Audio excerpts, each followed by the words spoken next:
Small differences can lead to big results. दोस्तों आप सभी का दोस्तों स्वागत है आपके अपने YouTube चैनल 1-to-1 क्लासेस पे।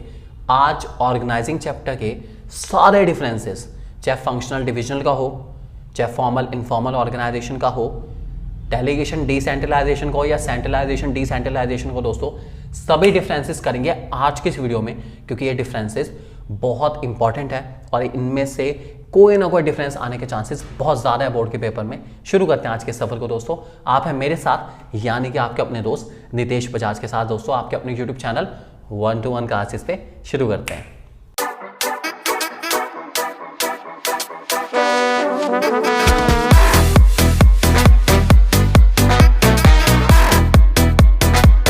बहुत ही शानदार कंटेंट के लिए दोस्तों आप हमारी ऐप 1-to-1 क्लासेस के ऐप को डाउनलोड कर सकते हैं, जहां पर आपको सारे ऑर्गेनाइजिंग के नोट्स मिल जाएंगे एक ही जगह पर। डाउनलोड करिए और फायदा उठाइए दोस्तों। कैसे डाउनलोड करना है उसका प्रोसेस आपके सामने आ रहा है, जल्दी डाउनलोड करिए। और लेटेस्ट नोटिफिकेशन के लिए आप हमें फॉलो कर सकते हैं, कहाँ पे? इंस्टाग्राम पे दोस्तों, जल्दी कर लीजिए। पहला डिफरेंस हमारे बीच में आ चुका है, जो है functional structure versus divisional structure. यह है डिफरेंसेस का टाइम। देखते हैं दोस्तों क्या क्या हमारे पास है। सबसे पहला फॉर्मेशन के बेस पे फंक्शन स्ट्रक्चर दोस्तों बनते हैं फंक्शन के बेस पे, जबकि डिवीजन बनते हैं प्रोडक्ट के बेसिस पर। पता है आप लोगों को, बहुत ही सिंपल है। कॉस्ट की बात करूं, कौन सा महंगा कौन सा सस्ता? फंक्शनल सस्ता है यार, क्योंकि उसमें काम भी लिमिटेड है। डिविजनल बहुत महंगा है, क्योंकि मैं मल्टी प्रोडक्ट में डील कर रहा हूं। मल्टी प्रोडक्ट मीन्स बहुत खर्चा है यार, बहुत पैसा लगेगा। तीसरा कोऑर्डिनेशन की बात करूं, फंक्शनल स्ट्रक्चर में कोऑर्डिनेशन थोड़ा सा मुश्किल है, क्योंकि एक ही कंपनी है तो उसमें ना सारे डिपार्टमेंट एक दूसरे के साथ लिंक बहुत ज़्यादा रहते हैं, तो कोऑर्डिनेशन घटने के चांसेस बहुत ज़्यादा हो जाते हैं, इंटरफेरेंस बहुत ज़्यादा रहती है। डिविजनल में कोऑर्डिनेशन आसान है, क्योंकि एक प्रोडक्ट से रिलेटेड काम एक डिपार्टमेंट में है, दूसरे प्रोडक्ट से रिलेटेड काम दूसरे डिपार्टमेंट में है, तीसरे प्रोडक्ट से रिलेटेड काम तीसरे डिपार्टमेंट में, और कोई भी डिपार्टमेंट आपस में एक दूसरे के साथ इंटरफेरेंस नहीं करता, बिल्कुल सब अपने अपने प्रोडक्ट को ही देखते हैं, इसलिए कोऑर्डिनेशन होने के चांसेस थोड़े से ज़्यादा रह सकते हैं।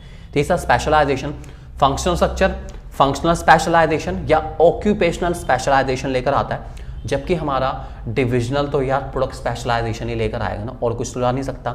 ठीक है। अकाउंटेबिलिटी की बात करूं, अकाउंटेबिलिटी का जिम्मेदारी या जिम्मेदार ठहराने की बात करूं, तो फंक्शनल में जिम्मेदार ठहराना थोड़ा सा मुश्किल है यार, समझ नहीं आता अगर नुकसान हो गया तो कौन से डिपार्टमेंट की गलती है।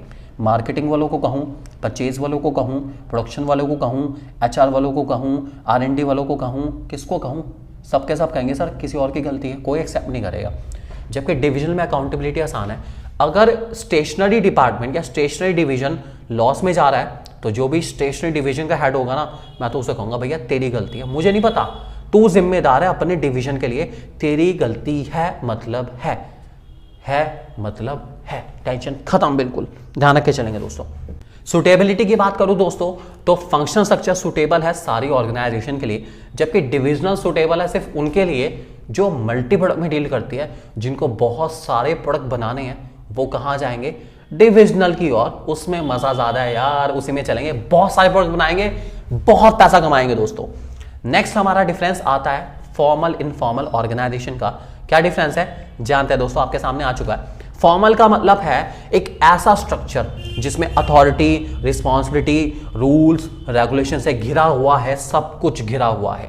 जबकि इनफॉर्मल में सोशल रिलेशनशिप, हम आपको जानते हैं, आप हमें जानते हैं, हम आपसे बात करते हैं, आप हमारे से बात करते हैं, बस एक सोशल रिलेशनशिप मेंटेन्ड है। और ये अपने आप बन जाता है जब लोग एक ही जगह पे काम करते हैं ना, तो यार ये अपने आप रिलेशन क्रिएट हो जाता है। कोई क्रिएट करता नहीं, अपने आप क्रिएट हो जाता है।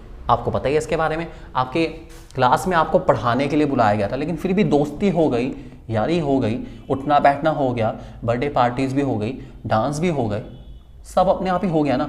स्कूल वालों ने तो नहीं आपको कहा था कि ये सब करो, लेकिन हो गया यार, दोस्त बन गए तो बन गए, कोई दिक्कत नहीं। ओरिजिन की बात करूं, फंक्शनल, नेक्स्ट पॉइंट दोस्तों ओरिजिन के बेसिस पर है। ओरिजिन में बताया गया है कि फॉर्मल ऑर्गेनाइजेशन कंपनी खुद बनाती है अपनी पॉलिसीज के थ्रू, जबकि इनफॉर्मल अपने आप ही बन जाता है, बस सोशल इंटरेक्शन की बात है यार, ये तो बन जाता है। अथॉरिटी की बात करूं तो फॉर्मल ऑर्गेनाइजेशन में कंपनी या मैनेजर अथॉरिटी देते हैं, इनफॉर्मल में कोई भी आपस में ले लेता है, कोई दिक्कत वाली बात नहीं है। जिसको आपने अथॉरिटी दी उसको मिल गई अथॉरिटी। ठीक है। बिहेवियर की बात करूं तो फॉर्मल में बिहेवियर प्रेस्क्राइब्ड है, रूल्स रेगुलेशन है। May I come in ma'am, may I come in sir, पूरे रूल्स रेगुलेशन है। इनफॉर्मल में तो बस हम ही बादशाह है, क्या दिक्कत है, कोई दिक्कत नहीं है। सिंपल भाषा में टीचर की प्रेजेंस में बच्चे जिस तरीके से बात करते हैं वो फॉर्मल है, और टीचर की एब्सेंस में बच्चे जिस तरीके से बात करते हैं वही तो इनफॉर्मल है दोस्तों। पता ही, आप कमेंट सेक्शन में जाके जरूर बताना किस तरीके से बात करते हो, ठीक है। फ्लो ऑफ कम्युनिकेशन की बात करूं तो फॉर्मल के अंदर कम्युनिकेशन स्केलर चेन के थ्रू होता है, एक के नीचे एक के नीचे एक होता है। इनफॉर्मल में कोई किसी से बात कर सकता है। नेचर की बात करूं तो फॉर्मल रिजिड है, रूल्स रेगुलेशन से घिरा हुआ है। इनफॉर्मल बिल्कुल फ्लेक्सिबल, एकदम कोई भी किसी से भी बात कर सकता है। इस कोने में बैठा हुआ बच्चा सीधा उस कोने में बैठे बच्चे को बात, ओए सुन मेरी बात, चलता है यार, बीच में कोई नहीं आने वाला। बैठे हैं बच्चे लेकिन हमें तो डायरेक्ट बात करनी है तो करो, कोई दिक्कत नहीं है बिल्कुल भी। लीडरशिप की बात करूं तो फॉर्मल के अंदर मैनेजर ही लीडर है, और इनफॉर्मल के अंदर कोई भी लीडर हो सकता है दोस्तों, ध्यान रख के चलेंगे। नेक्स्ट डिफरेंस हमारे पास आ गया है दोस्तों, किसका? अथॉरिटी, रिस्पॉन्सिबिलिटी, अकाउंटेबिलिटी का। सबसे पहला है मीनिंग के बेस पर। अथॉरिटी का मतलब है राइट टू कमांड, रिस्पॉन्सिबिलिटी का मतलब है obligation perform to assign task. मतलब सिंपल भाषा में जो ऑब्लिगेशन है कि आप उस काम को करेंगे वही तो हमारी रिस्पॉन्सिबिलिटी है। और अकाउंटेबिलिटी का मतलब आंसरबिलिटी फॉर द फाइनल आउटकम, कि जो आंसर आपको देना है उसी के नाम है अकाउंटेबिलिटी, कि फाइनल आउटकम अच्छा हुआ बुरा हुआ उसके लिए सुपीरियर ही जिम्मेदार रहेगा, उसी को दोस्तों हम लोग कह के चलते हैं अकाउंटेबिलिटी। डेलीगेशन की बात करूं, सौंपी जा सकती है, सौंपी जा सकती। अथॉरिटी मैं किसी और को दे सकता हूं। रिस्पॉन्सिबिलिटी पूरी तरीके से मैं डेलीगेट नहीं करता, अच्छा सुपीरियर बीच बीच में जाके चेक करता रहता है। और अकाउंटेबिलिटी तो बिल्कुल नहीं दी जा सकती। फाइनल आउटकम के लिए गला किसका पड़ा जाएगा? सुपीरियर का। अगर काम गलत हुआ सुपीरियर मार खाएगा, काम बहुत अच्छा हुआ तो तारीफें भी किसकी होंगी?